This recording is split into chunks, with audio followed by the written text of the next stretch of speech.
Today. We are here for a special event.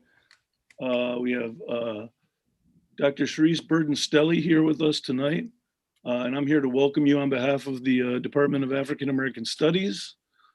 We have a series of events planned. We've had a couple already this month. We actually had Gloria Nebhaus, local activist and poet, last night. You should be able to catch that on our YouTube channel. Wayne State African American Studies. I also want to thank, before we get started, our co-sponsor for this event, which is the Department of English. And they've been a big help to us, and we're going to be co-sponsoring an event next month with Dr. Joy James, and that's going to be a good one, so please look out for that as well. We had also a number of supporters, other co-sponsors that I want to make mention of. One is the Department of Philosophy. Another is the Department of History, Gender, Sexuality, and Women's Studies, and the Black Student Union. I also want to thank Della Sean for helping us with the technology today, because I don't know what the hell I'm doing, so I'm glad she's here to help me along the way. And I'm going to hand over now because we want to get to the matter at hand. But let me say one thing about the significance of this topic in this moment, particularly for those of us that are living in Detroit. We're going to be talking about a subject, anti-communism, and attacks on kind of Black radicalism and Black militancy. And this is something that is immediate to people here, particularly those of us that have been struggling against the police department here. And the Detroit Police Chief, James Craig, who frequently uses the rhetoric of anti-communism as a means to besmirch activists, right? And legitimate claims calling for police accountability and abolition. So we can understand the connections between the two. So pay close attention tonight, because everything that Charisse is going to talk about tonight has direct ramifications on the political situation today. And with that, I want to introduce to you our host for the evening, if you will, Sarika Chandra, Associate Professor of English, who will be formally introducing Dr. Burden-Stelly, AKA CBS, AKA the last dope intellectual. Okay, thank you, David. I will keep this short. So it is my great pleasure to welcome Professor Burden-Stelly this evening. She is currently Assistant Professor of Africana Studies and Political Science at Carleton College. For this academic year, she is a visiting scholar in the Race and Capitalism Project at the University of Chicago, a scholar of critical Black studies, political theory, political economy, and intellectual history. Burden-Stelly is the co-author with Gerald Horne of W.E.B. Du Bois, A Life in American History. She is currently working on a book manuscript titled Black Scare, Red Scare, Anti-Blackness, Anti-Communism, and the Rise of Capitalism in the United States. She is also the co-editor of 3 forthcoming volumes. The first is Organize, Fight, Win, 3 Decades of Black Communist Women's Political Writings with Jody Dean. The second is Du Bois Beyond 150, Reflections on the Life of a Scholar Provocateur with Randall Westbrook.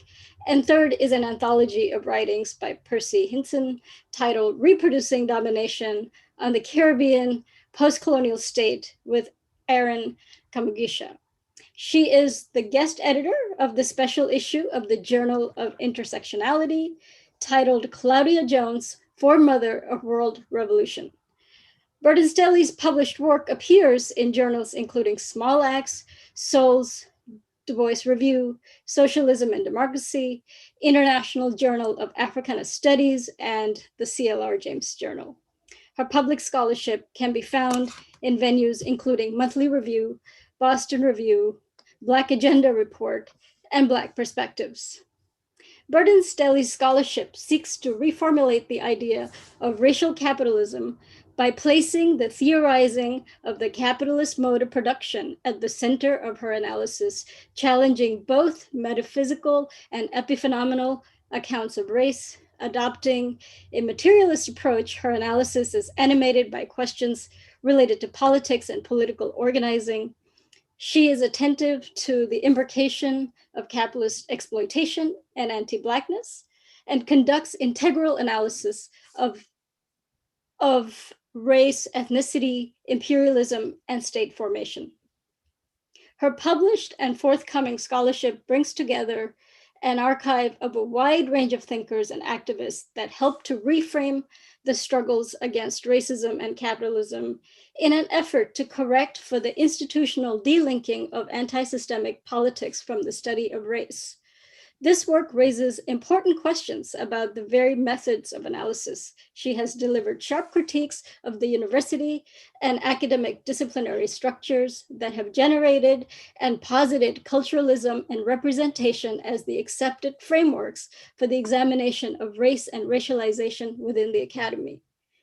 Her talk today is titled Blacks, Radical Subversive on the Anti-Communist Politics of US Racial Capitalism.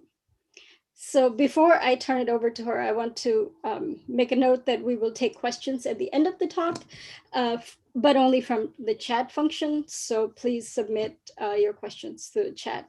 With that, I turn it over to Professor Burden-Stelly. Thank you so much, Sarika, for that. That was an amazing introduction, probably the best I've ever had. I like to hear my work put into, like, other people sort of describe my work to me because it's interesting to see how it resonates, but that was phenomenal. Thank you so much. And good evening to everyone else for being here this evening. And I also want to thank the Department of African American Studies and the Department of English, along with the other co-sponsors here at Wayne State University, for inviting me to do this Black History Month lecture. And again, the title of my talk is Black Radical Subversive on the Anti-Communist Politics of US Racial Capitalism. And I want to start today with a quote from the scholar activist William Edward Burghardt Du Bois that helps to frame my central argument. And just to know, Du Bois's birthday was actually yesterday, so happy birthday, doctor. On August 8th, 1949, 2 years before he was indicted as the chairman of the Peace Information Center for being an agent of a foreign power, Du Bois made the following statement before the House Committee on Foreign Relations, quote, "We invent witch words. If in 1850 an American disliked slavery, the word of exorcism was abolitionist. He was a nigger lover. He believed in free love and murder of kind slave masters. He ought to be lynched and mobbed. Today the word is communist. Never mind its meaning in a man's mind. If anybody questions the power of wealth, wants to build Tennessee Valley authorities, or advocates civil rights for Negroes, he is a communist, a revolutionist, a scoundrel, and is liable to lose his job or land in jail," end quote. This invention of witch words can be understood as a form of politics anchored in the exigencies of US racial capitalist society. To dislike slavery was to threaten the foundation of capitalist accumulation and to contravene the extant racial order by loving, quote, niggers, right? The abolitionist then was a quintessential un-American whose subversion demanded the most brutal forms of violence. The 20th century descendant of the abolitionist was the communist, whose belief in economic and racial equality likewise menaced profit, property, and racial hierarchy. As such, the communists deserved the material conditions, that is, destitution and incarceration, equivalent to this subversion. As Du Bois conveys, these particular witch words implicate economic redistribution and Black freedom as existential threats to the US racial capitalist state. In general, the invention of witch words dictates the distribution of rights, resources, life, and death. I'll argue this evening that for much of the 20th century, communism was the witchword of racial capitalism's entanglement of Blackness and radicalism as threat, danger, subversion, and unbelonging. In other words, anti-communism was a political regime through which anti-Blackness and anti-radicalism were enunciated as indivisible technologies of repression employed to maintain and reproduce racially ordered ruling class domination. So in what remains tonight, I'll define racial capitalism, theorize how racial capitalism constitutes Blackness and radicalism as interaction metaphors, I'll explicate anti-Blackness and anti-radicalism as analogies and legitimating architectures of racial capitalism. I'll explain anti-communism as the 20th century articulation of the anti-Blackness, anti-radicalism analogy. And finally, I'll offer a case study of the anti-communist politics of racial capitalism by focusing on the repression and deportation of the Black communist leader, Claudia Jones, whose birthday also just passed on February 21st. So happy birthday, Mama Claudia. So I'm doing quite a bit of theorizing here. So if anything is confusing or unclear, please feel free to raise those questions in the Q&A, but just rock with me. I'll get you there with me. All right. So it can be said without much controversy that the term racial capitalism was popularized by the political scientist Cedric Robinson's canonical text, Black Marxism, The Making of the Black Radical Tradition, originally published in 1983 and republished in 2000. And in fact, another edition just recently was published, the third edition of this work. For Robinson, racial capitalism describes how the development, organization, and expansion of capitalist society pursued essentially racial directions, as did social ideology and political practice.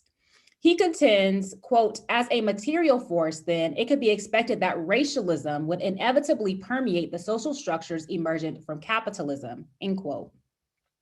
Capitalism did not represent a radical rupture from or negation of feudalism, Robinson attests, but rather an extension of its racialism into the larger tapestry of the modern world's political and economic relations.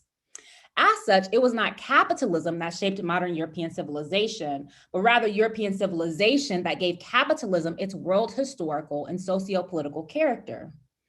Racial capitalism, in other words, was a continuation of, quote, the social, cultural, political, and ideological complexes of European feudalisms, end quote. That is, its racial, tribal, linguistic, and regional antagonisms into the capitalist form. Thus, Robinson held that the primary distinction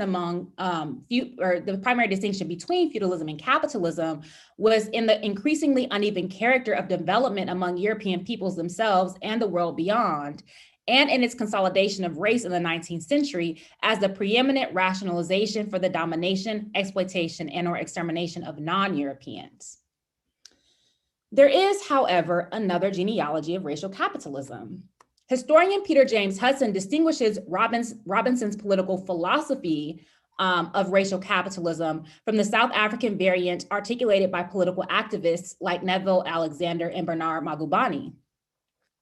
Hudson explains that while Robinson universalizes, the South Africans particularize, and methodologically, while Black Marxism is a work of political philosophy, the South Africans offered works like Foreign Investment and the Reproduction of Racial Capitalism in South Africa that employed racial capitalism as a political economic method. Likewise, as Hudson, Jemima Pierre, and I argue in our Black Agenda Review piece, Racial Capitalism, Black Liberation in South Africa, quote, the phrase racial capitalism first emerged in the context of the anti-apartheid and Southern African liberation struggles in the 1970s. Racial capitalism was used by activists and writers, many aligned with the Black consciousness movement. They rejected liberal analyses that believed the racial inequities of apartheid could be reformed through the organization of a better capitalism. And they were critical of Marxist analyses that insufficiently attended to questions of race, end quote. So, bringing together the specificity and political economy of the South African approach with the global implications and the political philosophy of Robinson's conceptualization, I draw on the intellectual production of 20th century Black anti-capitalists to define racial capitalism as a racially hierarchical, war-driven political economy constituting imperialist accumulation, expropriation by domination, labor superexploitation, and regimes of property by dispossession. So let me briefly explain these features. From the 17th century onward, racial hierarchy became the ideological glue that held together disparate European nations and peoples to rationalize the confiscation of resources, land, and labor from those on the darker side of the color line. As the Guyanese historian Walter Rodney reasoned, the enslavement of African peoples created the material conditions for colonialism, imperialism, and capitalist expansion, and these processes of domination inevitably led to the ordering of races based on discourses of superiority and inferiority. Likewise, thinking with political theorist Adam Getachew, racial hierarchy at the level of international relations designates processes of integration and interaction that produce unevenly distributed rights, obligations, and burdens. The structural and embedded processes and institutional arrangements of unequal integration rooted in racial ordering create the international conditions of ongoing racial capitalist domination. War and militarism facilitate the endless drive for profit. Military conflicts between imperial powers result in the reapportioning of boundaries, possessions, and fears of influence that often exacerbate racial and spatial economic subjection. For example, W.E.B. Du Bois argued in The African Roots of War, written in 1915, that the imperialist rivalry for the booty on offer in Africa drove World War I, as Berlin sought its place in the sun and aimed to displace London in particular. He further contended that the struggle to the death during the Great War for African resources and labor had begun to pay dividends centuries earlier through the enslavement of African peoples, the subsequent conflation of color and inferiority, and the reduction of what was routinely referred to as the Dark Continent to a space of backwardness ideally suited for plunder. War and militarism also perpetuate the endless construction of threats, primarily in racialized and anti-capitalist states, against which to defend progress, prosperity, freedom, and security. The manufacturing of conflict legitimates the mobilization of extraordinary violence to cheaply expropriate untold resources that produce relations of underdevelopment, dependency, extroversion, and disarticulation in the global South. Moreover, the ruling elite and labor aristocracy in imperialist countries wage perpetual war to defend their way of life and standard of living against the racialized majority who, because they would benefit most from the redistribution of the world's wealth and resources, represent a perpetual threat. Imperialist accumulation denotes the rapacious conscription of resources and labor for the purpose of super profits through violent means that are generally reserved for populations deemed racially inferior. Expropriation by domination, which is another way of conceptualizing Robert Nichols' exhortation that theft is property, designates the seizure and confiscation of land, assets, property, bodies, and other sources of material wealth set to work by relations of economic dependence that transfer surplus value from dominated nations to dominating ones, that turn dominated nations into extensions of foreign capitalist imperatives, and that produce relationships of underdevelopment and overdevelopment. Labor superexploitation can be understood as an economic relationship in which the intensity, form, and racial basis of exploitation differs little from slavery. Its effects are so extreme that it pushes racialized, particularly Black labor, effectively below the level of sheer physical subsistence. Superexploitation, according to the multi-generational Black communist Harry Haywood, constitutes a combination of direct exploitation, outright robbery, physical violence, legal coercion, and perpetual indebtedness. It stifles the free economic and cultural development of the Black masses through racist persecution as a basic condition for maintaining this virtual enslavement. Finally, regimes of property by dispossession include practices and discourses of private ownership adhered in ongoing processes, including genocide, enslavement, colonialism, imperialism, patriarchy, enclosure, and environmental degradation. Here, anything and everything from humans to ideas to natural resources can be owned, copyrighted, commodified, possessed, and hoarded by the ruling classes. Additionally, all manners of violence and control are deemed legitimate to defend private property, especially against nationalization, socialization, democratization, public use, and destruction. On the precipice of the Great Depression, the prominent Black communist James Ford beautifully explicated the contours of racial capitalism outlined above. In his 1929 report to the Second World Congress of the League Against Imperialism, he explained that the extant political economy constituted the consolidation of Africa's partition and the complete enslavement of its people, the arresting of its industrialization, which hindered the development of the toiling masses, and the relegation of the continent to a source of raw material, a market for European goods, and a dumping ground for accumulated surplus capital. In the US South, the Black poor were dehumanized by Wall Street, white big business, and the rising Negro bourgeoisie, whose condition of possibility was the subjection of the Black working class. The oppression was exacerbated by rigid racial barriers, disenfranchisement, and lynching. Ford further argued that the West Indies were subjected to US militarism and occupation on behalf of Wall Street and were largely transformed into a marketplace for American goods. Moreover, throughout Africa, the US South, and the Caribbean, Black workers were impressed into forced labor, laying railroads, building bridges and roads, and working in mines, were entrapped on plantations through debt peonage, were subjected to convict leasing, and in addition, they suffered intolerable working conditions and routinized violence. So that is racial capitalism based on my definition and one example of that. So in terms of interaction metaphors, in the United States, the development of racial capitalism through African enslavement, the slave trade, and the development of industries related thereto produced Blackness as its foundational aporia. I employ Blackness as a structural location, that is a particular relationship to the capitalist mode of production, out of which the irresolvable contradiction, that's what aporia is, an irresolvable contradiction, of value minus worth. Stated differently, Blackness is a capacious category of surplus value extraction essential to an array of political economic functions, including accumulation, disaccumulation, exchange, use value, and the absorption of capital risk. At the same time, Blackness is a quintessential condition of disposability, expendability, and devalorization. So that's the contradiction, right? Let me explain this in another way. So Karl Marx argues that the labor process is the hidden abode of the capitalist production of value. And the philosopher Nancy Fraser conceptualizes reproduction as the even more hidden abode or the background condition for the possibility of capitalist production. Relatedly, I define Blackness as the obfuscated abode.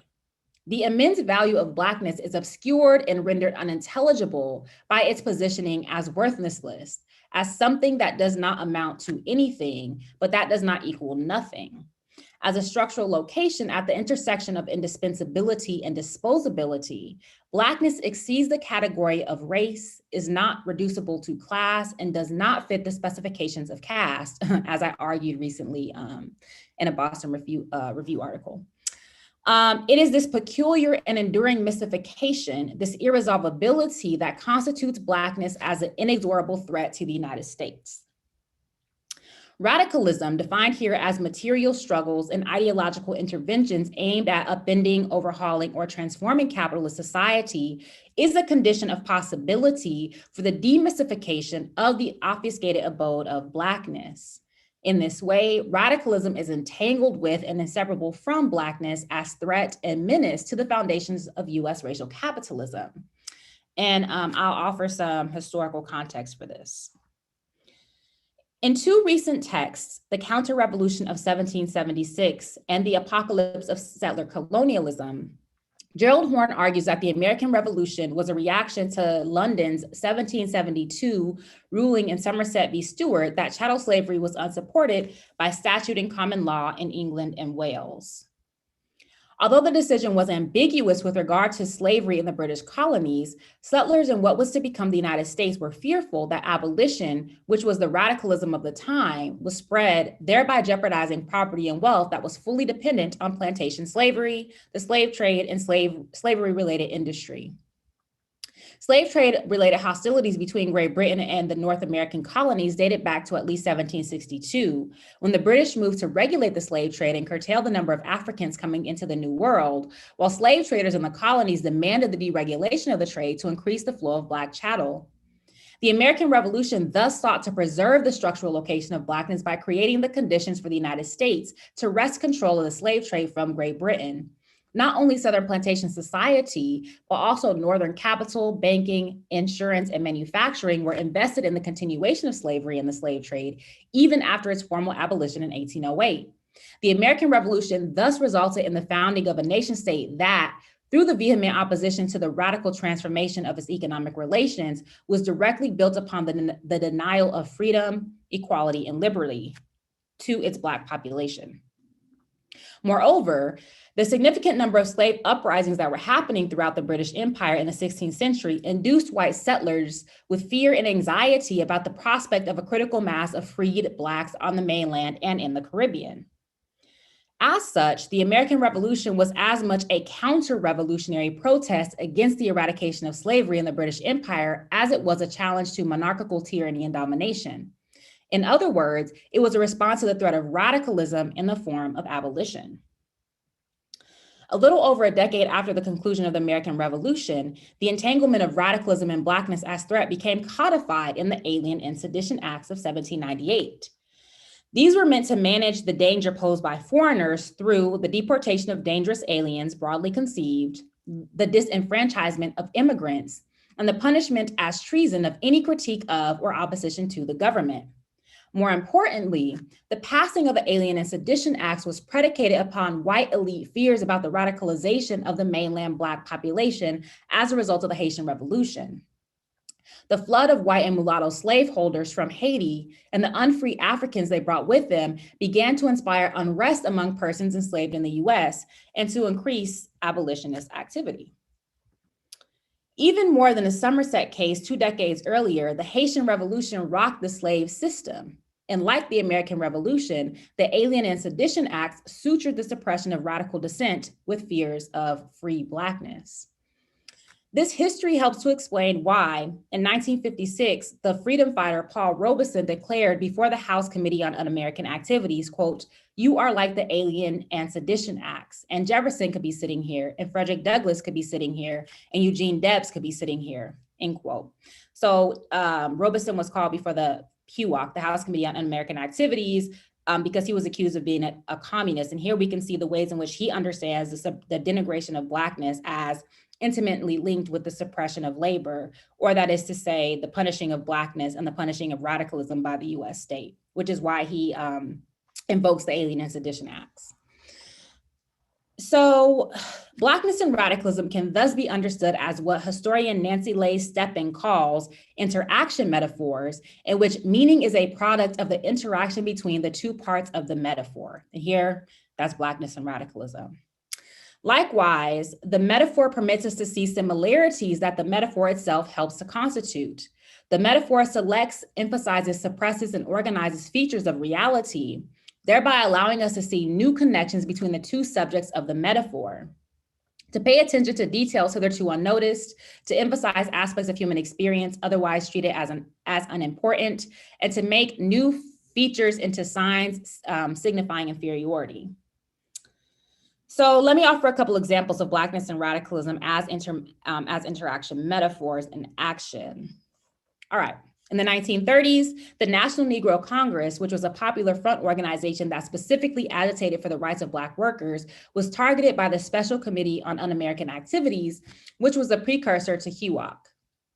It was commonly referred to as the Dies Committee because it was chaired by the conservative Democrat Martin Dies, and it labeled the NNC's campaign for Black jobs at Glen Martin Aircraft Factory as subversive. It claimed that Black communists in the organization aimed to sabotage defense production and branded the leader of the campaign, W. Alpheus Hunton Jr., as a communist. So here we see the ways in which Blackness is linked to communism through this agitation for labor. And so this committee was targeting the National Negro Congress in this particular campaign, not only because it was a Black organization, but also because it was advocating for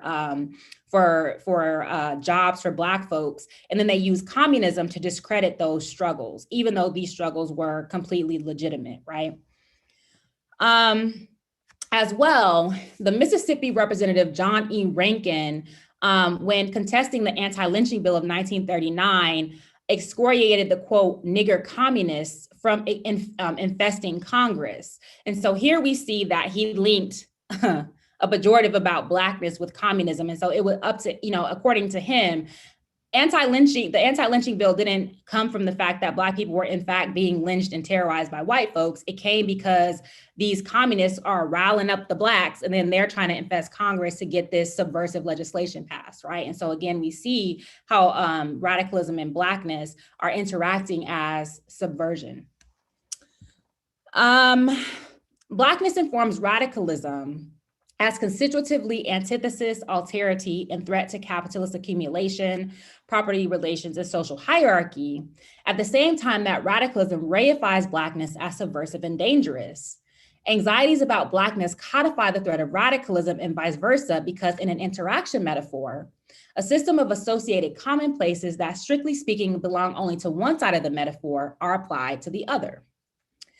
This reality is demonstrated in the 1919 Justice Department report called Radicalism and Sedition Among the Negroes, as reflected in their publications, in which it was asserted that the radical anti-government stance of a certain class of Negroes was manifested in their, quote, ill-governed reaction toward race rioting, end quote, in their threat of retaliatory measures in connection with lynching, in their open demand for social equality, in their identification with the industrial workers of the world, and in their outspoken advocacy of the Bolsheviki or Soviet doctrine.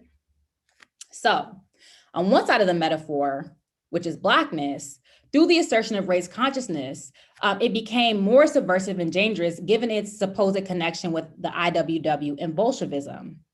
The other side of the metaphor, which is radicalism, understood as the IWW or Soviet doctrine, became more threatening and antithetical to the social order, given its linkage with Black assertions of equality and self-defense against racial terrorism. So again, we see this linking up of like redness and Blackness, right? Here, the defiance and the, quote, defiance and insolently race-centered condemnation of the white race, end quote, interacted with the, quote, Negro seeing red, end quote, to produce both Blackness and radicalism as anti-government. So by their interaction and evoked associations, Blackness and radicalism come to be seen as more like the other in some characteristic way. Both are readily and freely evoked as constitutively outside, as suspicious, and as threat to the racialized socioeconomic order, and the expansion of capital organized around the US imperialist state. During World War II, for example, J. Edgar Hoover and the FBI consistently associated Black discontent about racist discrimination and socioeconomic inequality with the Black press's employment of communists, espousal of the communist line, or running pro-communist propaganda. Hoover used Blackness to evoke radicalism and radicalism to evoke Black unrest, to congeal both as un-American and seditious, and thus requiring repression. All right, so in terms of anti-Blackness and anti-radicalism, the Blackness radicalism interaction metaphor structures the analogy of anti-Blackness to anti-radicalism. Anti-Blackness can be understood as the devalorization, distortion, and criminalization of Blackness that, in reducing it to a category of abjection and subjection, conceals its structural location in racial capitalism. If Blackness is the obfuscated abode, then anti-Blackness is a technology of obfuscation. Anti-radicalism is defined as the physical and discursive repression and condemnation of anti-capitalist and or left-leaning ideas, politics, practices, and modes of organizing that are construed as subversive, seditious, and otherwise threatening to capitalist society. These include, but are not limited to, internationalism, anti-imperialism, anti-colonialism, anti-neocolonialism, and peace activism. Blackness and anti-radicalism are thus the legitimating architecture of racial capitalism.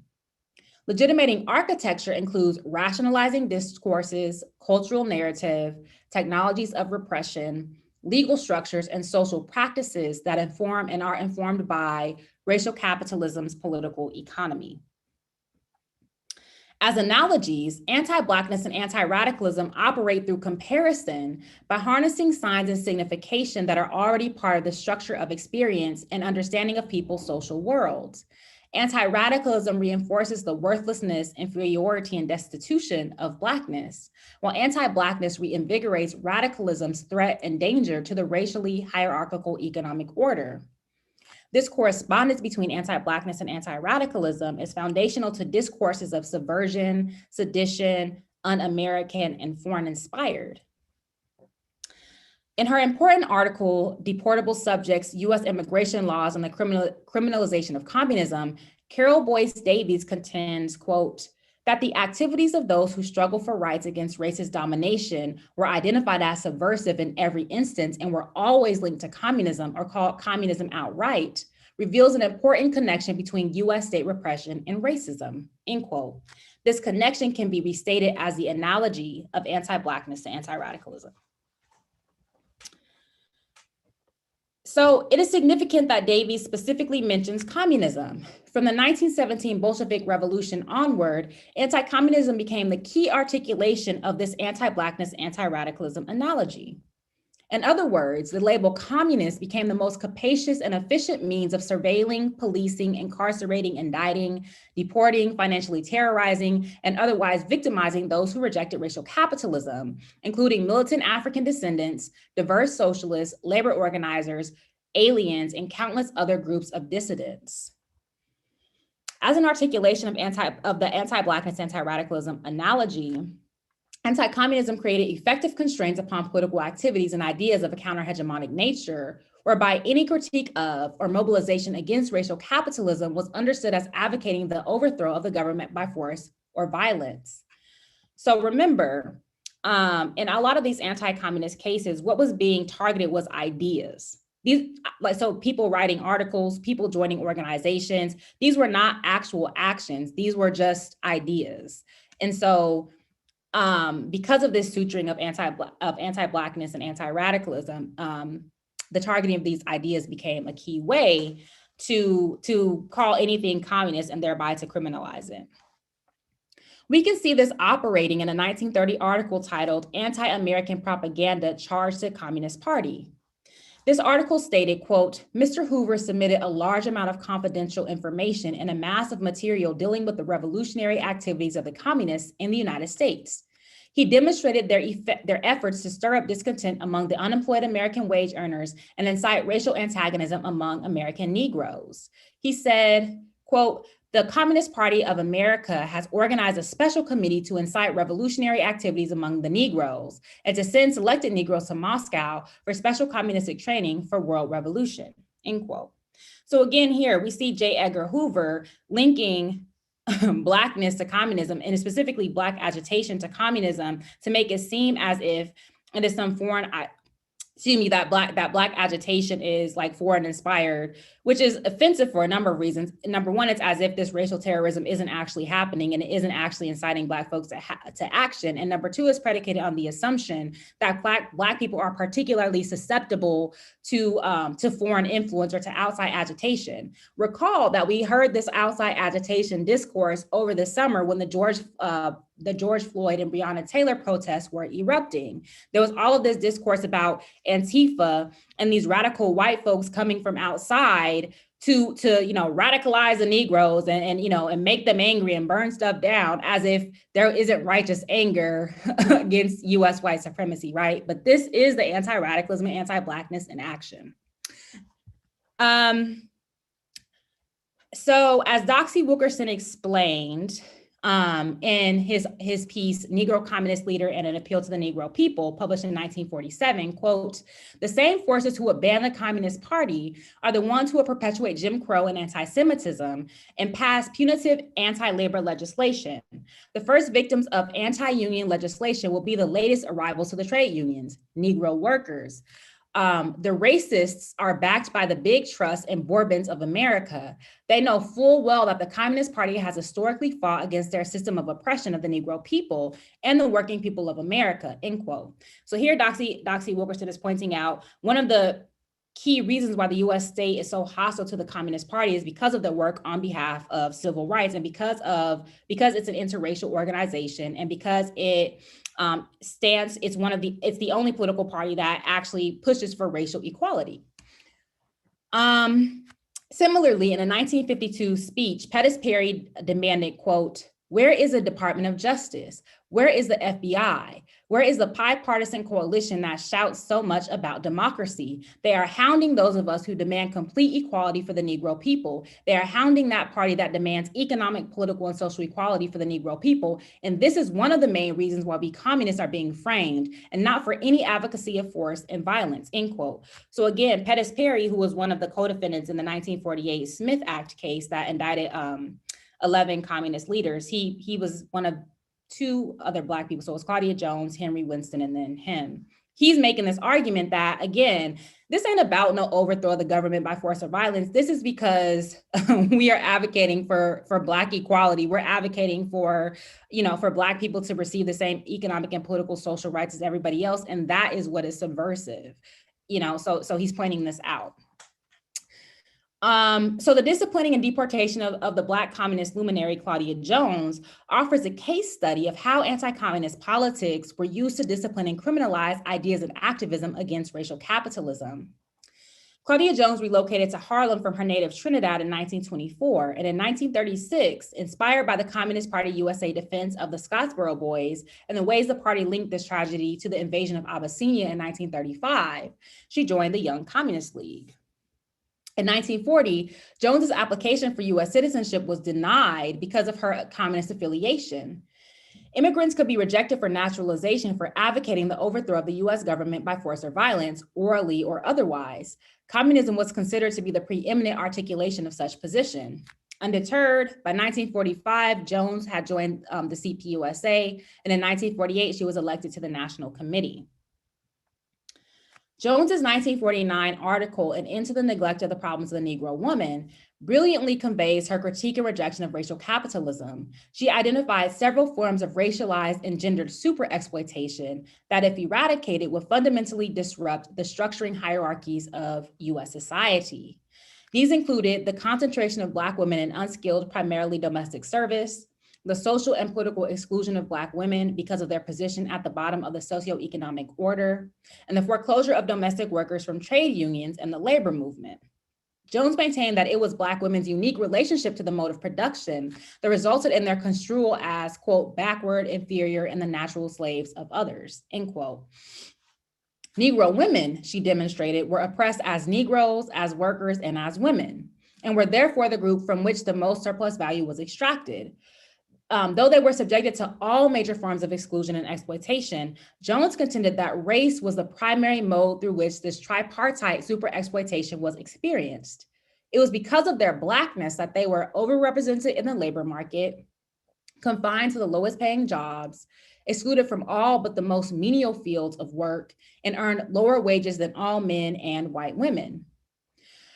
Her analysis was not only a rejection of racial capitalism, but also a critique of how leftist movements failed to mobilize the revolutionary potential of Black women, who were the most downtrodden, the most militant, and therefore essential to socialist transformation.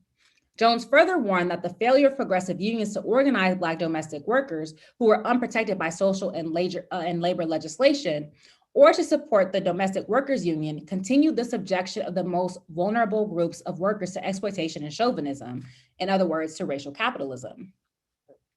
The unequal relationship between Black domestic workers and male and white women workers perpetuated and legitimized hierarchical relationships, precluded organization for equality across race, class, and sex lines, and discouraged Black women from joining progressive and radical organizations. Here, Jones's challenge to racial capitalism included the advocacy of interracial unionism, her push to undermine the profit motive through fair wages for Black women workers, and her demand for racial and sex equality. Anti-communism became the primary tool for disciplining Jones's challenge to US racial capitalism. As she understood it, she was a, quote, victim of McCarthyite hysteria against the independent political ideas in the USA, a hysteria which penalizes anyone who holds ideas contrary to the official pro-war, pro-reactionary line of the white ruling class of that country, end quote. Likewise, she argued that as a Negro woman communist, she was targeted by the United States government for opposing Jim Crow and for urging the prosecution of white supremacists instead of communists. So here, anti-communism was a form of punishing her because she was Black and because she rejected white supremacy, because of her peace activism, not only because of her anti-capitalism, but also because of her promotion of socialism and because of her labor militancy.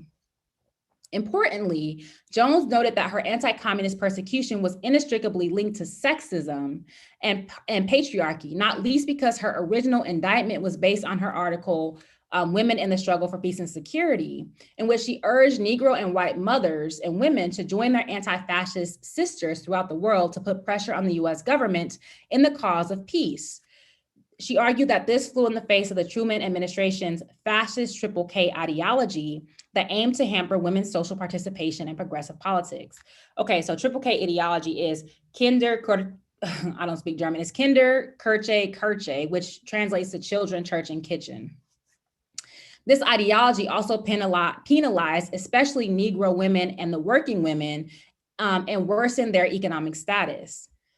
In the same article, Jones argued, quote, big capital accelerates its reactionary ideological offensive against laboring and working people with forcible opposition to women's social participation for peace and for the pressing economic and social demands, end quote.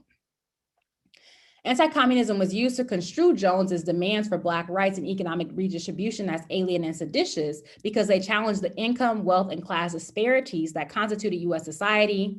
They condemned triple oppression, and they called into question the global axial division of labor.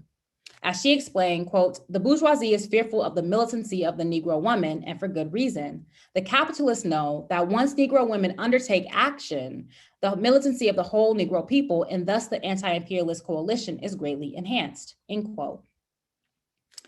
Jones was first arrested and sent to Ellis Island on January 19, 1948. At a hearing on February 16, 1950, the Immigration and Naturalization Service found her guilty of being an alien that joined the Communist Party. Her crimes included teaching and promoting the violent and forceful overthrow of the US government, helping to organize a Communist Party whose aim was the same, and issuing directives to topple the US government. And remember, she's just writing articles. She's doing organizing and journalism and other things, but this is what is construed as efforts to overthrow the government by force or violence. On June 29, 1951, the Federal Bureau of Investigations arrested Jones for a third time. Her specific offense was that she had given a speech and written an article on the role of women in the struggle for peace, which violated the conditions of her bail. In addition to Jones's anti-capitalist, anti-racist, and anti-sexist position that contravened the elemental aspects of racial capitalism, her advocacy of peace reified her status as un-American. Recall that a feature of racial capitalism is its warmongering and militarism. Jones argued in 1940 that the demagogic slogan of national unity imposed during wartime was a way of uniting the ruling class against the people, quote, to make profits by starvation by clamping down on the civil rights of the people on the basis of war, end quote. 10 years later, she contended that the Truman bipartisan war policy, the monstrous Truman-Acheson doctrine that war is inevitable, and the Marshall Plan financed war against the heroic Vietnamese paved the road for monopoly oppression. In effect, militarism was essential to entrenching racial capitalism domestically and abroad, and Claudia Jones called this out. On January 21st, 1953, Jones was convicted under the Alien Registration Act of 1940, commonly known as the Smith Act, and after the Supreme Court refused to hear her appeal, she was imprisoned in 1955 and ultimately deported to the United Kingdom on December 9th of that year. As her comrade James Ford saw it, quote, the conviction and brutalization of Claudia Jones, a courageous Negro woman, was prepared and carried out in an all-pervading atmosphere of anti-Negro abuse and Cold War hysteria. Every trick in the book was used against her. The judicial apparatus with its far-reaching consequences was not merely used to abuse a Negro woman. It served also to poison the atmosphere and destroy democratic liberties of all Americans, Negro and white, end quote. I'll conclude with a comment from the one-time communist turned vehement anti-communist, Richard Wright. In 1960, he lamented, quote, the Western world must make up its mind as to whether it hates colored people more than it hates communists, or does it hate communists more than it hates colored people, end quote. Based on what I've argued this evening, Richard Wright was mistaken. The hatred of communists is an enunciation of the denigration of racialized people generally, and Blackness particularly, giving the unyielding commitment of the United States to maintain, defend, and reproduce racial capitalism. In other words, anti-communism was not a short-lived or provincial politics of hatred reducible to the Cold War, but was rather the 20th century political regime of anti-Blackness and anti-radicalism aimed at preserving capitalist subjection rooted in racial hierarchy. Thank you.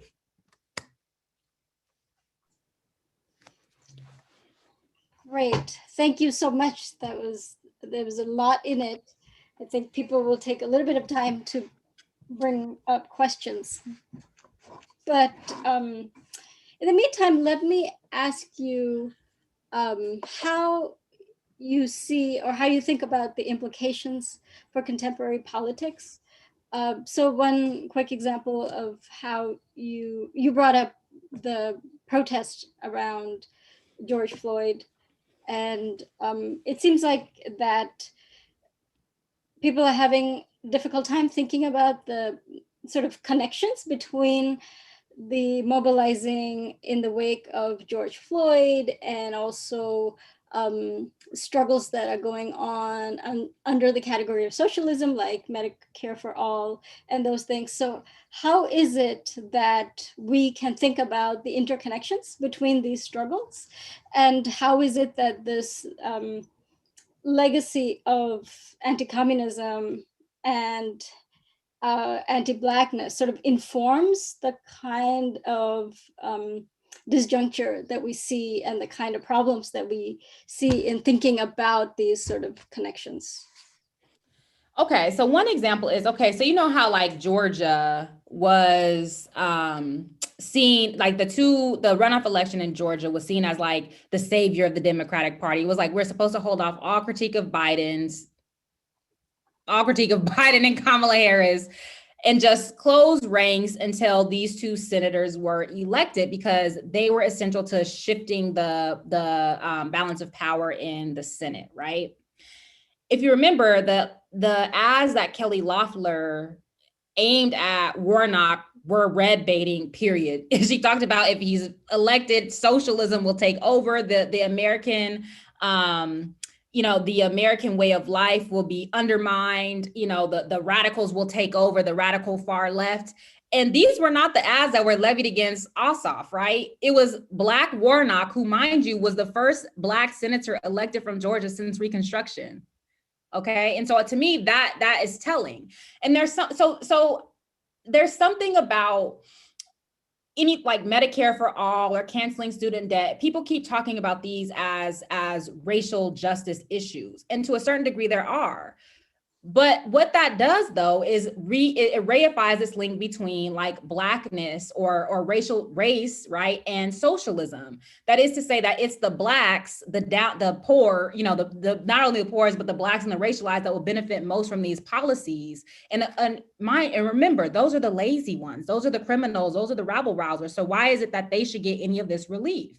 So there's this idea that if we have these redistributive policies, if it is that we do anything for society, it's going to benefit those people who don't work hard, who are lazy, who are criminal, who, don't have no daddies, like culture of poverty, underclass, all of those things. And so there is this way in which these social policies, people would advocate them if they didn't apply to Black people, right? But because they're going to apply to Black and other racialized people and also those immigrants, this is why people are, people being white folks and even some, the bourgeois Negroes, this is why they're very hostile to these policies. And this is how we can see the ways in which radicalism and Blackness, but also anti-radicalism and anti-Blackness mutually inform each other. So that's just one example.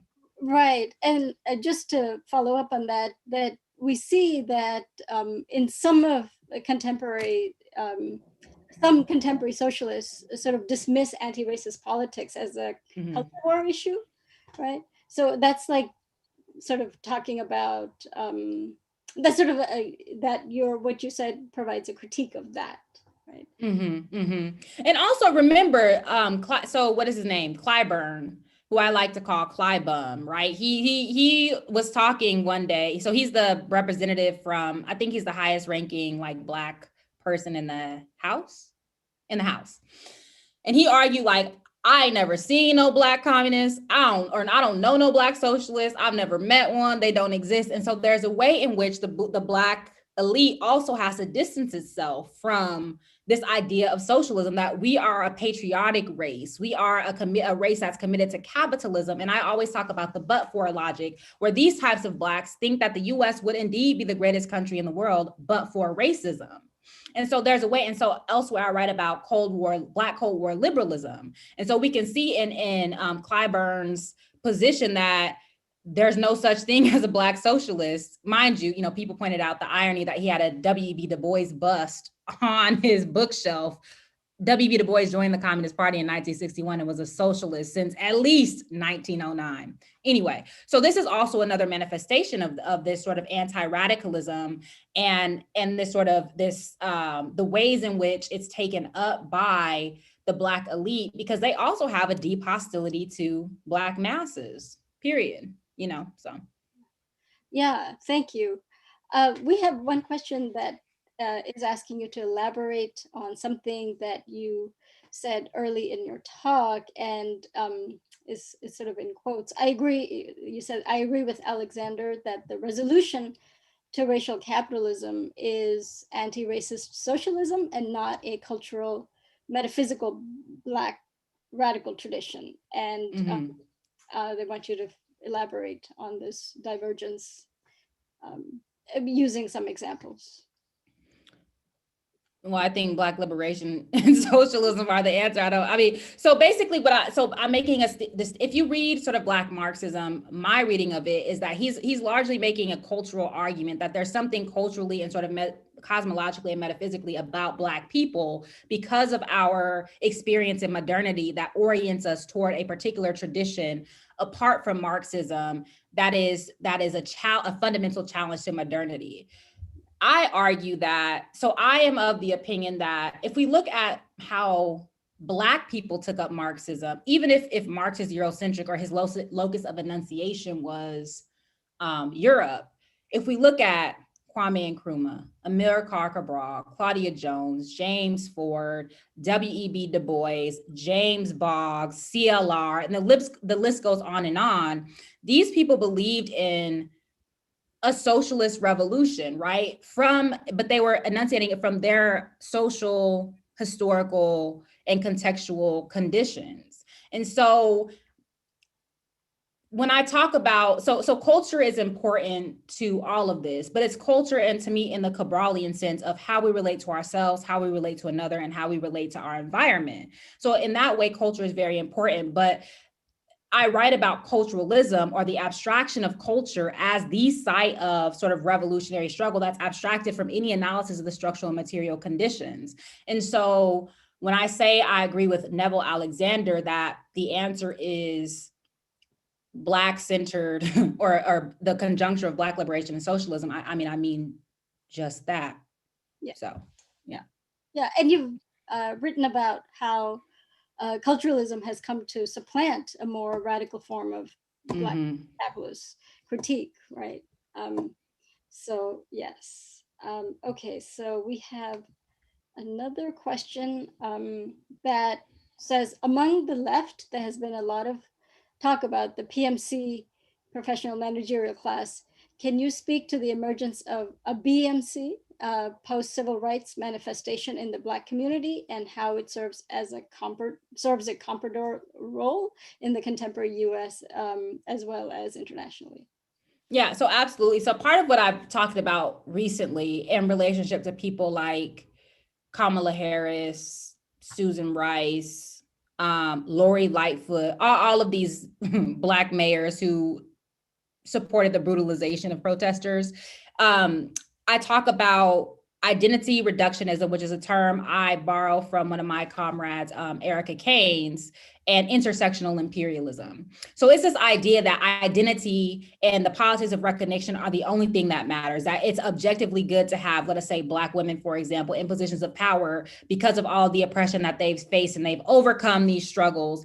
But I say, no, it's an emphatic no. We have to look at their politics. We have to look at the ways in which they're reproducing the very structures of domination. And just because they are in a particular body does not make them objectively progressive or revolutionary. And it does not mean we need to laud those policies and practices. But it gets very confusing because there's a way in which there are bad faith critiques of them that are specifically about them being Black women, so that are racist and misogynist, et cetera. But then there are good faith critiques that are saying that these people are upholding all of the structures that, of white supremacy and imperialism and capitalism. They just happen to be in a different body.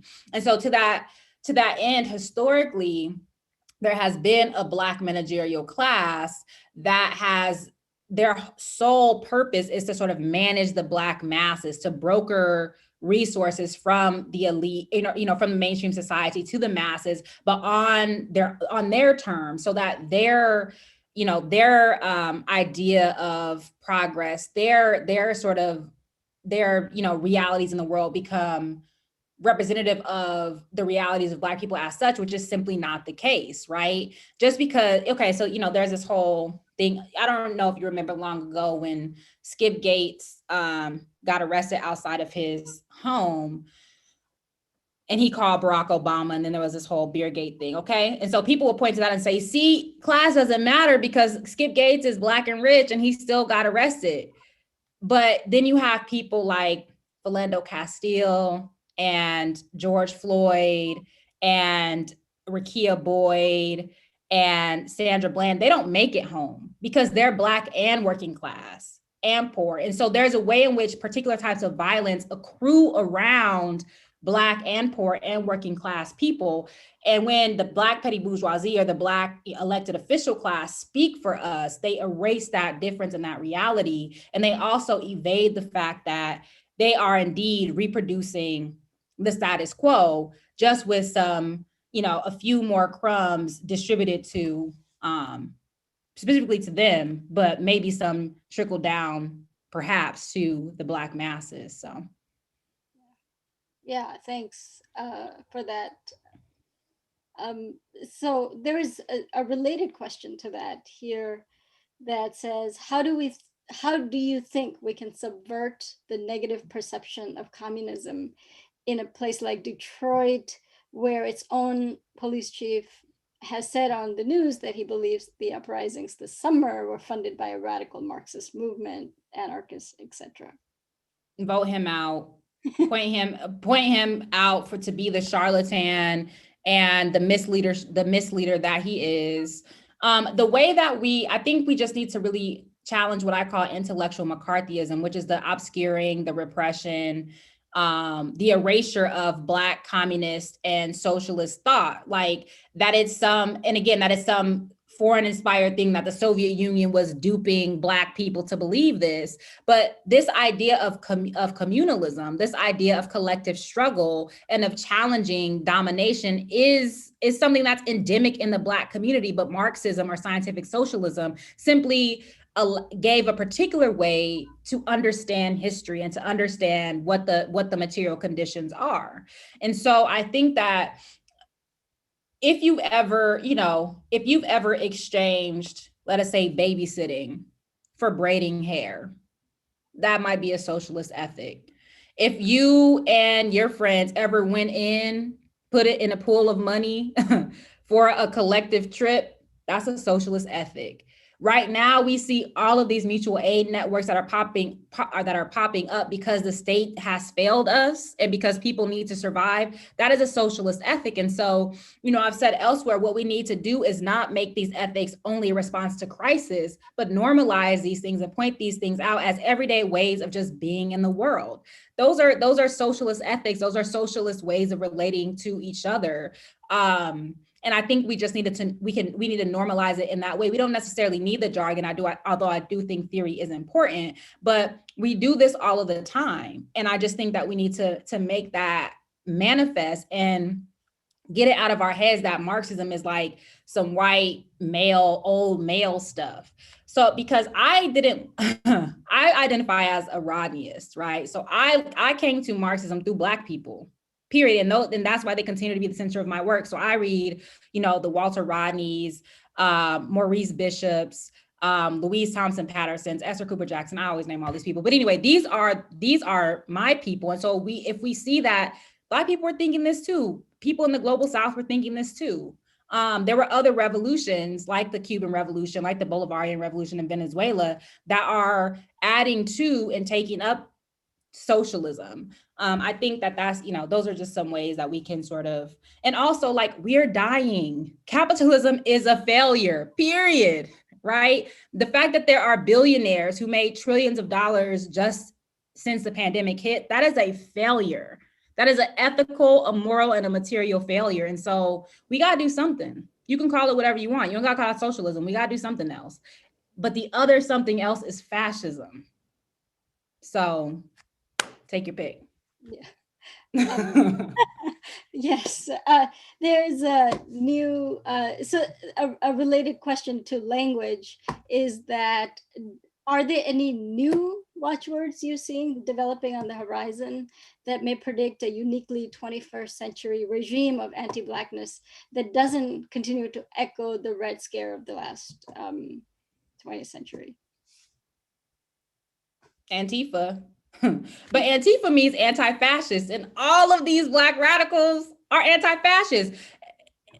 Du Bois has this quote elsewhere where he says it's kind of, he's talking about peace, but he's saying like it's a sad thing that the United States is construing peace as un-American, as sort of antithetical to the American way of life. And likewise, it says a lot about our country that anti-fascism, which is what Antifa means, anti-fascism is considered to be domestic terrorism. That's wild. What does that say? If that is considered to be an attack on the American way of life, then that is an acknowledgement that the American way of life is fascist. And mind you, many free market economists argue that fascism is more compatible with liberalism, with the US economic system, than socialism will ever be. So Antifa is one. There was the Black identity extremists, right? So that report came out in 2017.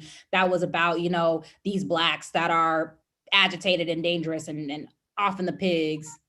So that's another sort of like witch word. Black Lives Matter in particular ways has become a witch word, as has the Black radical or the, what is they call them us radical leftists at this point or whatever. But I see it all as related to even anti-terrorism. If you look at the anti-communist state apparatus, there was a seamless transition to anti-terrorism. And even some of the tropes that are used to construct the terrorist, right, are very, very resonant with anti-communism. And so again, I just believe that anti-communism is foundational to the system of racial capitalism. And therefore, all of these witch words and all of these constructions of subversion resonate with, or are sort of analogies to these older forms of like the Red Scare and the Black Scare. So right. Yeah, there's a related question about Walter Rodney. You mentioned that.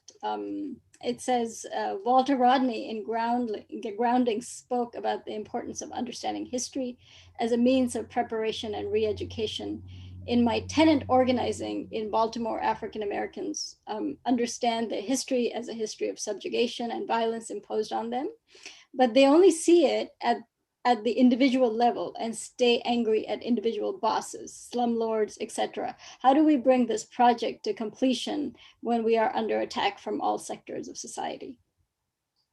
Well, the collective is a coming together of individuals. So you just collect all that individual anger and say, oh, I'm being subjected to this stuff at, McDonald's. I'm being subjected to this stuff, working for, the metro station or whatever. I don't know stuff. I get them jobs. Chipotle. I always say Chipotle or Arby's. I don't know why, but those are just my ideas of like whatever. But so like collect these stories. And then I think that our job, so people who are invested in political education, it is our historical task, right, to make these linkages and make it plain, not in the theoretical way that I just did, but like to make it plain, right, that all of these things are related. It's not your individual boss that's a jerk. He's a jerk because he's trying to extract everything you have. He is trying to extract your time, your value, your work, to make it so that all you do is work and go home.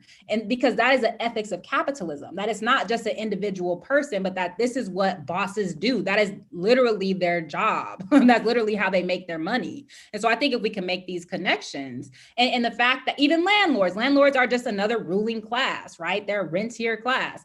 And to point out that, there's actually no objective reason why rents in New York or the Bay Area or Seattle or even Baltimore have to be thousands of dollars. That's artificial. That's because people want to make money. And so, when we do things like rent strikes, it's because housing is a people-centered human right. It is not a privilege. And so I think that making these connections can allow for a particular type of consciousness, and pointing out that like this is happening everywhere. It's happening everywhere. It's only in the United States that or not only in the United States, but like all over the world, these struggles are taking place, and that this is actually the right side of history, which is why it's so dangerous to the state. Yeah. Right. So just switching a bit to the film on Fred Hampton that came out. Someone's asking if you can share your thoughts on how your theory may give us a way to think about his death. He was killed by the state because he was a radical and he was Black and he was rooted in the community and wanted to, work tirelessly to organize the community, and to, foment a particular type of Black-led revolution in the United States, not in a subversive way, but in a human way, right? He said, peace if you're willing to fight for it. So I'm not seeing that movie. I'm not seeing a movie about a snitch. Period. I don't care if he's not painted in a favorable light. I don't care about any of that. Centering a person who was an actual subversive in the story of a revolutionary, I'm not seeing that. So I haven't seen it, but that would be the way. That's my sort of understanding of Fred Hampton. And you can, people are saying the movie is a good tool of political education. Fine, but you can learn about COINTELPRO in many, many other ways. There's also a documentary called Who Killed or Who Murdered Fred Hampton that was done in 1971. You can watch that. We don't need Hollywood to tell our stories, and especially tell our stories through the eyes of enemies. So that's how I feel about that. Yeah, thanks. Yeah, there's some questions about racial capitalism and internationalism, and how do we think about the relationship of the U.S. to the broader system. So one is on, do you see the new Cold War against China and the accompanying anti-communist hysteria in the context of anti-Black racism and resistance to it in the US? And then there's another question on how do your arguments regarding understanding and fighting racial capitalism apply to other nations beyond the US? Yeah, so in the United States, to me, there's something particular about Blackness and the relationship, and Blackness as a particular sort of category of surplus value extraction. And so what you do then is you go to other nations and see what group serves that function. So for example, in India, you really have to examine the caste system and the relationship of the caste system to capitalism and to colonialism and neocolonialism, and examine who are the people from who not only is the most surplus value extracted, but who are legitimated as the absolute others, the people that are disposable, the people who only deserve the bare minimum. And those people are present in every country. And so I think that you can look at the analysis I presented here as a methodology, as a way to then take the connections that are being made and think about it as a lens for another nation. And in every nation is not going to be Black people. Even in the United States,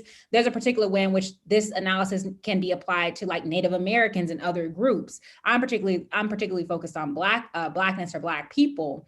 But then when you look at all of this sort of damnés with a tiare, right, as the damned of the earth, as Fanon calls them, then you link up. In that you link them up in that way, right? And then you form solidarities and forms of international movement building based on the fact that all of these different groups are oppressed differently, but in a way that does not evade sort of imperialism and capitalism and its unique sort of enunciations in their particular localities. So racial capitalism is it's a world system. Right? It has, in the nation state is the container of the capitalist world system. So it's uneven, right? This is the idea of uneven development. It looks different in different places, but it is a world system. And so we certainly need to think internationally, even as we examine our local conditions and put pressure on our national governments. Yeah, thanks for that. I want to return a little bit to the question of the Black radical tradition. Mhm. And there's some interest in you sort of elaborating a bit more on how you map the different strands of anti-capitalist analysis among the Black radicals. And you did sort of mention Cedric Robinson and Alexander, but perhaps you can talk a little bit more about the people that you think with, like Cox and that. So if you could elaborate on that, that I think there's interest in that. Yeah. Yeah. So Oliver Cox is kind of like my Marx or my Adam Smith, if you will. So like my theorizing of capitalism and the capital, he is the progenitor of world systems theory, period. Not Wallerstein, not these other folks. It is Cox, period. And so I use his work, specifically his trilogy, to theorize capitalism, because racial capitalism and imperialism are constitutive of the way, or excuse me, racial antagonism and imperialism, which he maps through the relation of foreign exchange, are central to my understanding of capitalism. And in terms of like my archive, I think of with a lot of Black communists in particular, so people who are a member of the CPUSA, but I also, I think also with people like, Walter Rodney, less so CLR James, but, so that's sort of like my archive. I do think it's important to note, and something that Matthew Quest has pointed out that I think is important, is that even within this Black radical tradition, there are ideological debates. There are key differences between, let us say, a CLR and a Claudia Jones, a James Boggs and a Harry Haywood. Like, there are ideological differences that matter. But for me, part of what I do and part of how I sort of bring these thinkers together is at a particular level of abstraction, where they are all anti-imperialist, they are all anti-capitalist, and they all see racial antagonism as central, right? Irrespective of the kind of like so what or upshot of the ways that they put those things together. And to me, that is what's particularly important. And that is how I came to my theory of racial capitalism, is reading all of this work by all of these people. And everybody is talking about these structures: war, imperialism, neocolonialism, colonialism, and racism, particularly anti-Black racism and super exploitation. And so, and I think with those people, because I feel like they have the most robust analysis, there's not a way in which they came to race at some point. It was always central. So somebody like Du Bois, for example, and they're also thinking about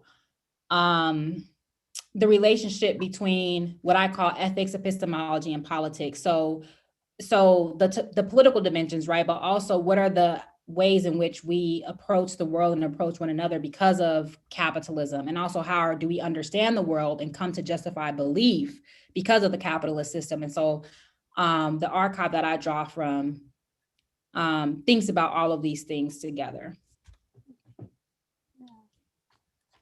Do you have a way of sort of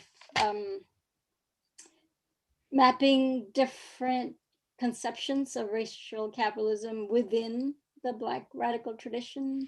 I mean, I know that that's a huge question, so you don't have to answer it, but that's sort of one I have. That if there are different trajectories and the different ways of theorizing it, and if you can maybe just give one example of the specificity with which, say, someone like Cox theorizes it, as opposed to, I mean, they're not in opposition, but say Walter Rodney has a particular conception, right? Manny Marable has a particular conception. And what's important to note is that I read these people as theorists of racial capitalism or progenitors of racial capitalism, but they never use that term, right? The people who use the term are the South Africans and then Cedric Robinson. And now there's our whole cadre of, a later generation that uses racial capitalism. In my book, I use capitalist racism for a number of reasons to sort of parse through these differences. But so, for example, Walter Rodney still has a stagist understanding of history. It's very much legible as a Marxist-Leninist approach, but the difference is that his locus of enunciation, or his focus, is Guyana and then Africa, and it's the Black world broadly, right? Somebody like Cox is critical of Marx and the labor theory of value, and even the idea of class struggle as the driver of history. So he gets a lot from Marx, but also departs in significant ways.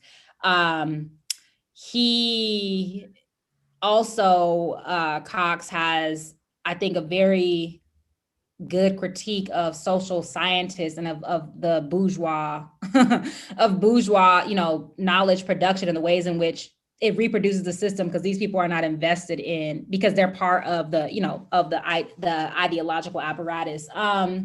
So that's the difference between probably Rodney and Cox. And then somebody like Claudia Jones, to me, so the way I came to racial capitalism is through super exploitation. I think that super exploitation and this idea that there's something that the exploitation of Black folks is over and above that of the white working class. To me, that was racial capitalism. That was sort of, and so all of these people that are talking about super exploitation, especially as it relates to the Black belt, right? They have that, and that's a sort of like more orthodox Leninist or even Stalinist perspective, but again, like, they take the Negro question as a given. And so there's a lot of debates even within the CPUSA between Harry Haywood and Otto Weiswood, for example, where some of these Black communists were like, there's no Black belt nation, like Black people want equality in the US. And then there are people like Claudia Jones and Harry Haywood that were like, nah, it's a separate nation that should be able to succeed and all this other stuff. So anyway, there's a way. So for me, I call a particular group of scholars, even Du Bois, theorists of racial capitalism, because of my sort of the ways in which I read their work and came to my theory of racial capitalism, but they didn't use that terminology. And then there's people like Cedric Robinson and maybe Robin Kelly, et cetera, who actually use this term racial capitalism, but they have a more culture and the metaphysical and cosmological is very important to their conceptualization.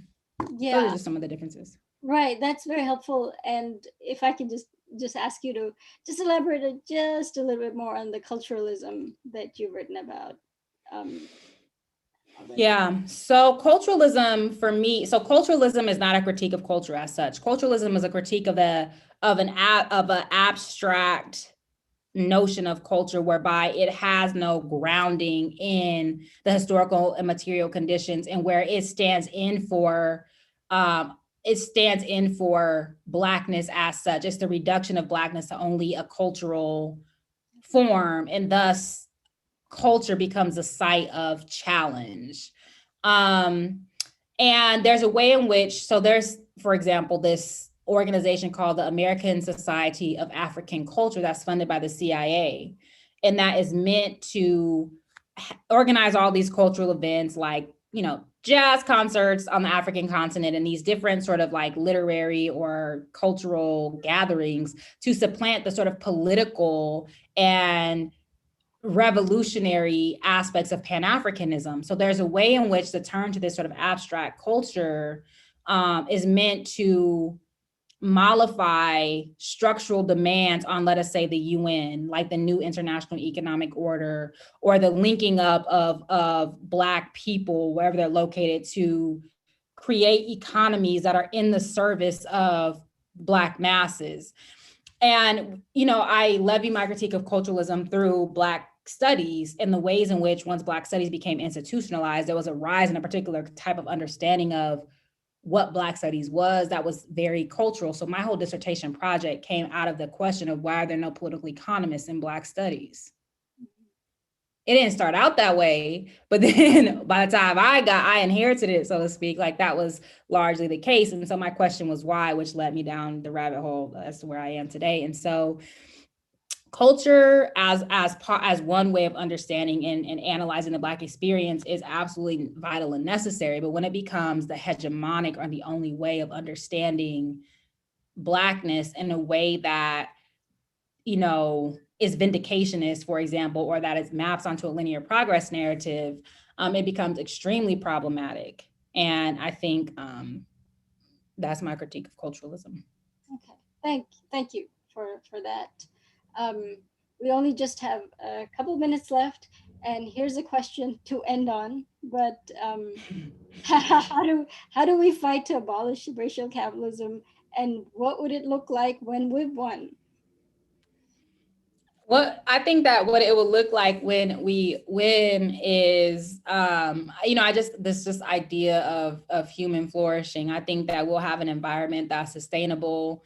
We will have people who are able to work and labor in the interest of community and not simply work to survive. I think the basic necessities like clothing, food, shelter, love, security, I think that will be attained. I just really believe in the idea of like, to each according to their need, from each according to their ability. Like, I just feel like it's that simple. Like that's it, and I think that we can, we will use all of our ingenuity and our creativity and our mastery for the betterment of the world and not to repress and brutalize people.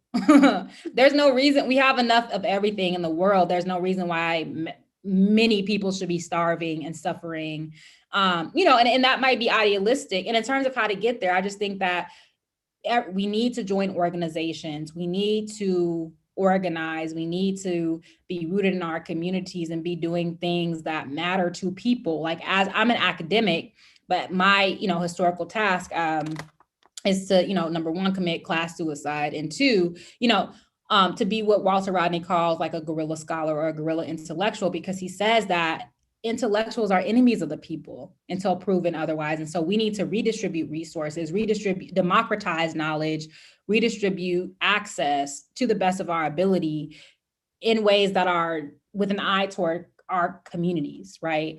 So, so I think that that's how we do it. And it's hard. And it's, and there's a lot of, I was speaking on my show today with really a brilliant person, Nina Monet, and she was talking about how, like, everybody now wants a podcast, and everybody wants to be, or everybody's becoming public figures, but to what end, right? And it's a way for people to feel like they're doing something, but really evading the hard work of organizing, of being in community, that it is not glamorous. Like, getting your ass whipped by the cops is not glamorous by any stretch of the imagination, especially when it's not caught on video, and then Oprah doesn't tap you to then be the spokesperson of the movement, right? So, so I just, I think that that's the work, and that's the vision. So, we continue. Yes, we do. Well, this has been excellent. I am Thank you. happy we did this, and we hope to. I'm so looking forward to your book, and want to read more and continue to work towards this. Right? Yeah, thank you. Thank you so much for having me. And there's a whole bunch of questions that we didn't get to. So if you're on Twitter, you can tweet me, Black Left AF. Send me an email, cburden, I'll put it in the chat, at carleton.edu. I don't always respond the fastest to emails, but I will get to you. I promise I will respond. I also have a website, dr.cbs.com. And then there's a contact form, so you can leave a message that way. But thank you all so much for coming, and thank you so much for having me. It was my pleasure to be in community with you tonight. Okay, well, we would clap at this time, but yeah, thank you all so much. Charisse, if you will stay on for a second, we're gonna Sure. cut YouTube and then we'll get you off. Okay.